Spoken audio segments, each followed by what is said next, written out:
I songs would that everybody love knows. somebody with a Brazilian accent. Oh, to yeah. sing Sweet Yeah, yeah. Caroline. Yeah. Or our boy Romero Right. to sing Yoel. to sing Sweet Caroline. Joey, to this day, that was one of my favorite podcasts of all time. You translating for Yoel Romero. He had me lost. Did he? My Spanish is fucking, I got to be around those people every day. You were pretty good. You're pretty good. You're pretty good with it. I know he was, it's just what a character that guy is. Bro, he just won. He still hits me up. Yeah. He's a good guy. He just beat Thiago Silva Yeah. in PFL versus Bellator. Yeah, that's us.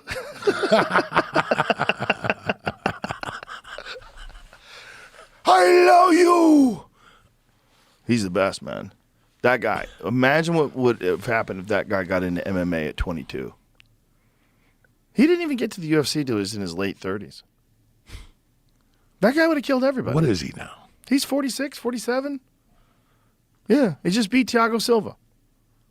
Thiago Silva's still legit. Still fucking super dangerous. That's crazy. Thiago Silva went to a split decision with John Jones. Yeah, that guy. And Yoel Romero just beat him. Make sure it's a split decision. That might not be correct. I want to be sure about that. But it was a close fight. Close fight. Like, he got in. He's a good fighter. John fucked his knees up, though. Oof. John destroyed that dude's knees. When is John coming back? Well, John tore his pec muscle. It's a big one. Tore it off the bone in wrestling practice.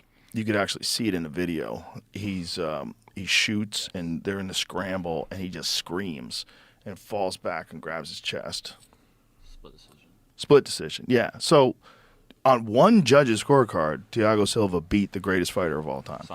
Thiago Santos beat the greatest fighter of all time. And then Yoel just beat him. I mean, I know it's been a slide since then. What was that, 2017? What year was that, Jamie? 2016? UFC 239. I don't know why it said the date.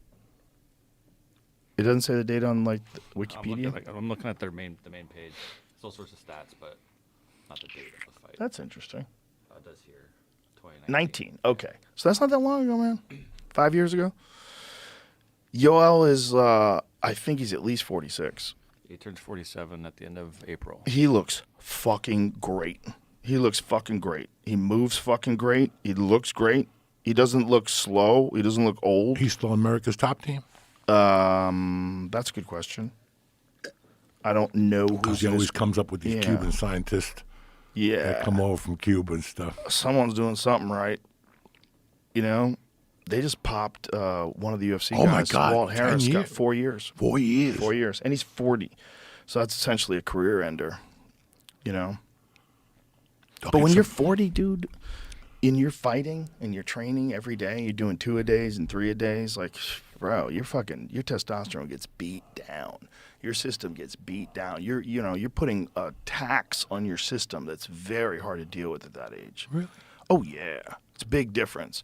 You get a guy who's 22 years old and you put him through a fight camp, that's a guy who can recover. As long as he's doing the right things, he's eating right and he's sleeping right and he's hydrating right, he can recover. You can get through the camp. It's hard as shit. I mean, a real fight camp for MMA is one of the most difficult endeavors in all of professional sports.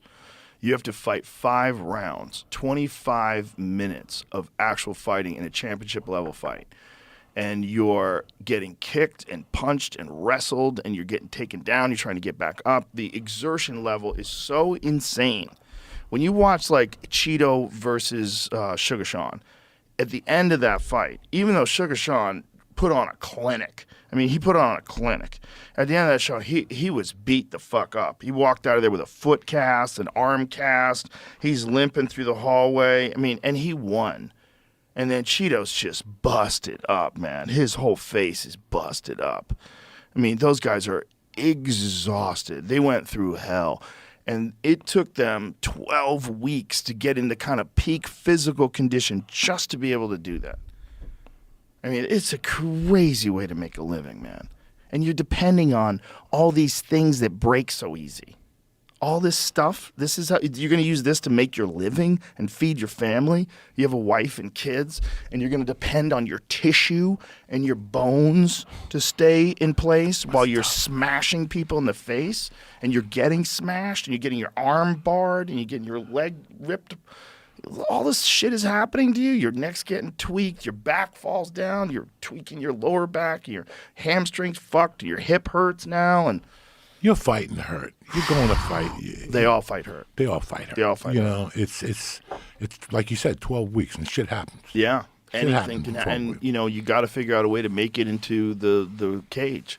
And so some of them, like Tom Aspinall, he fucked his rib up preparing for that fight with Sergey Pavlich. So he couldn't even wrestle.